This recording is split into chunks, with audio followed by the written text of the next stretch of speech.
કે આ તો બધા ઇમેજનરી થ્રેટ્સ છે, તો એ તો સ્વિચ ઓફ થવાના જ નથી. જ્યાં સુધી કોઈ મગર પડ્યો હોય તો એ મગર જાય ત્યારે એ થ્રેટનો અંત થાય. કોઈ વ્યક્તિ કે ઇમેજનરી કોઈ સિનારીઓથી તમને જોખમ હોય તો જ્યાં સુધી તમે એ મિકેનિઝમ સ્વિચ ઓફ નહીં કરો, બેઝિકલી અલાર્મ સિસ્ટમ છે ને, this is alarm system of body, તો જ્યાં સુધી તમે અલાર્મ સિસ્ટમ બંધ નહીં કરો ત્યાં સુધી વાગતું જ રહેવાનું છે.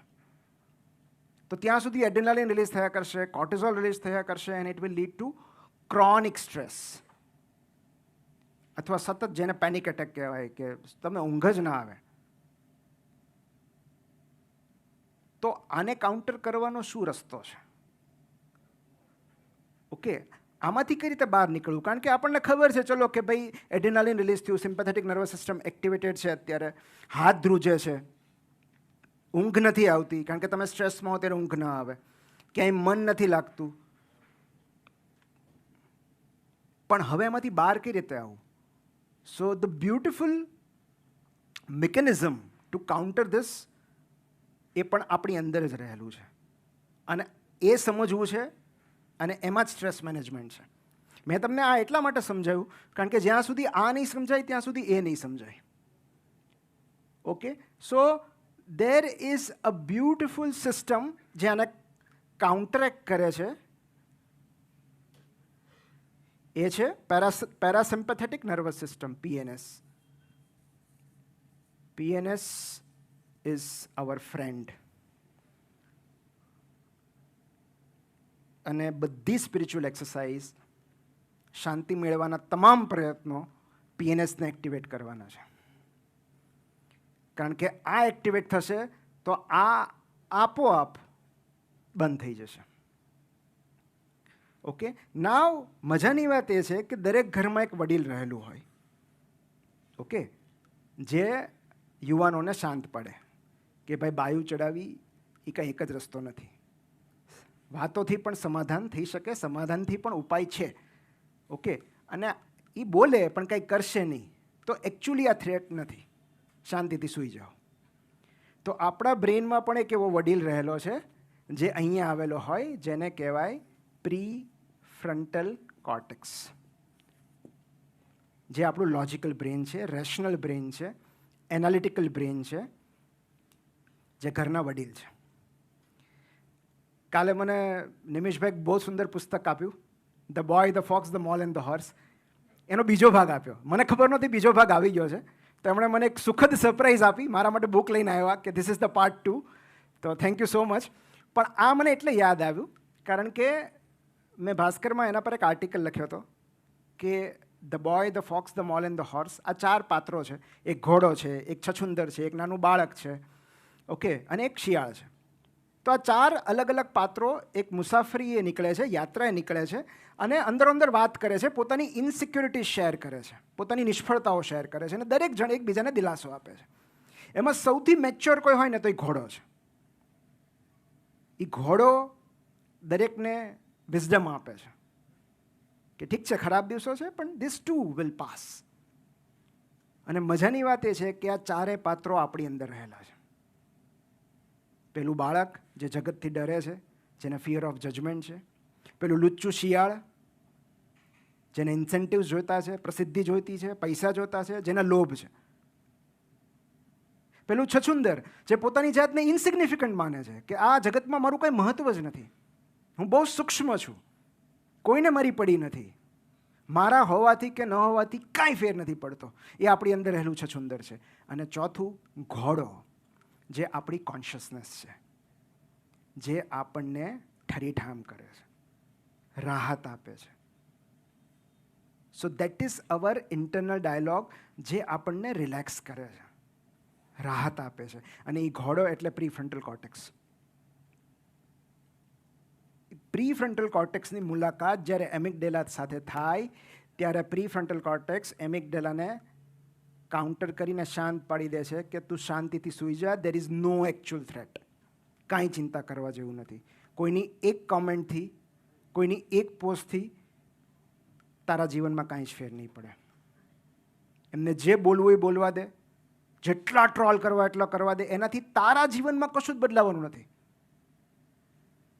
જેને પોતાનો બિઝનેસ જેટલો ઉપર લઈ જવો એટલો લઈ જાય, એની સાથે કમ્પેરિઝનમાં ઉતરીને તને કાંઈ જ ફાયદો નથી થવાનો. You do your work. બીજા કોઈના કંઈ કરવાથી તને કોઈ ખતરો નથી. આ વિઝડમ કોણ આપે છે? Pre frontal cortex. જે લોકો ક્રોનિક સ્ટ્રેસમાં હોય છે એમનું આ બ્રેઇન જે આ પાર્ટ છે એ એક્ટિવેટ જ નથી થતો. ઓકે, કારણ કે આ સમજણ જ નથી હોતી કે ત્યાં સુધી કઈ રીતે પહોંચવું. હવે એકચ્યુઅલી શું છે કે જ્યારે આ જે લોકો ઇમોશનલી રેઝિલિયન્ટ હોય, આપણને નવાઈ લાગે કે કેટલાક લોકો તરત સ્ટ્રેસમાંથી બહાર આવી જાય, કેટલાક ન આવી શકે. તો જેમનો આ એરિયા વધારે એક્ટિવ હોય એ લોકો ઇમોશનલી રેઝિલિયન્ટ હોય. એ લોકો બહુ જલ્દી સ્ટ્રેસમાંથી બહાર આવી શકે, પોતાના પીસફુલ મોડમાં જઈ શકે. સો નાવ પીએનએસ કઈ રીતે એક્ટિવેટ કરવી? બિકોઝ જે રીતે એમિગડેલા એક્ટિવેટ થઈ ગયું આપણા હાથમાં નહોતું. એને થ્રેટ લાગ્યું અને એણે હાઇપોથેલેમસને કીધું and there is emotional cascade, hormonal cascade, બધું શરૂ થઈ ગયું, હૃદયના ધબકારા વધી ગયા, દેર ઇઝ એકચ્યુઅલ સ્ટ્રેસ. હવે એને રિવર્સ કેમ કરવું? તો એની માટે પીએનએસ છે, પેરાસિમ્પેથેટિક નર્વસ સિસ્ટમ. તો કોઈ એવી પ્રવૃત્તિ હોવી જોઈએ, કશુંક એવું હોવું જોઈએ જે કરવાથી આપણી પેરાસિમ્પેથેટિક નર્વસ સિસ્ટમ એક્ટિવેટ થાય. અને આપણે જેમ આ ફ્લાઇટ ઓર ફાઇટ રિએક્શન છે એમ parasympathetic is rest and digest or rest and repair. જે ડેમેજ થયું છે ઇમોશનલ, સાયકોલોજીકલ, એને રિપેર કરવા માટે પીએનએસ છે. તો નાવ યુ ટેલ મી એક જ activity, and there is only one તો નહીં પણ ધ ફર્સ્ટ વન, જેનાથી પીએનએસ એક્ટિવેટ થાય. અહીંયા બેઠા બેઠા તમે સ્ટ્રેસને કાઉન્ટર કરી શકો છો.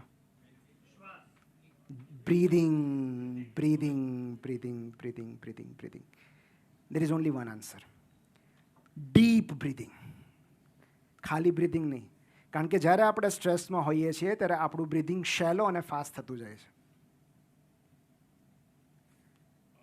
અને એટલે જ breathe is our first therapist. So breathing પર આપણે જેટલું કહીએ ને એટલું ઓછું છે, જેટલું કહીએ એટલું ઓછું છે, કારણ કે આપણે એના વિશે જાણતા જ નથી. We unconsciously or subconsciously keep on breathing, પણ કોન્શિયસ બ્રીધિંગ આપણને ખ્યાલ જ નથી એના what are the advantages and how useful it can બી.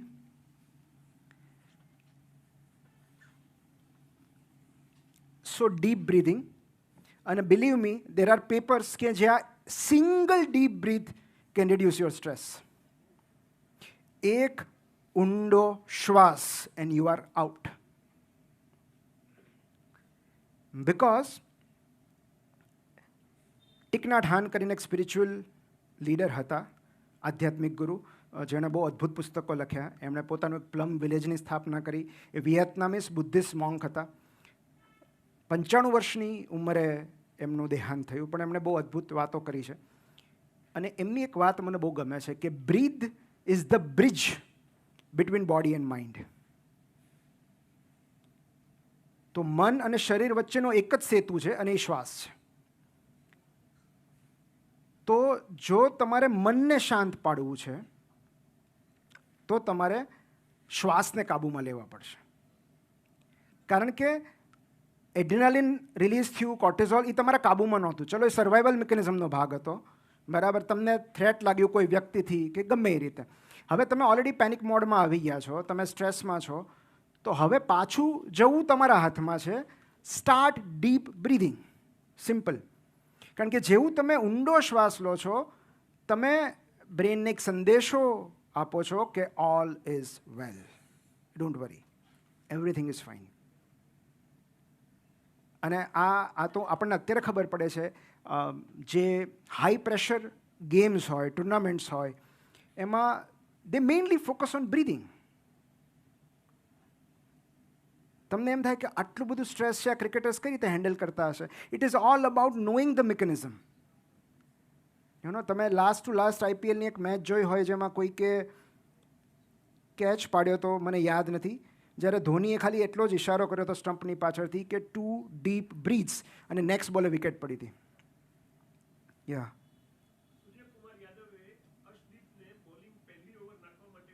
હા હા, ડીપ બ્રીથિંગ, યસ.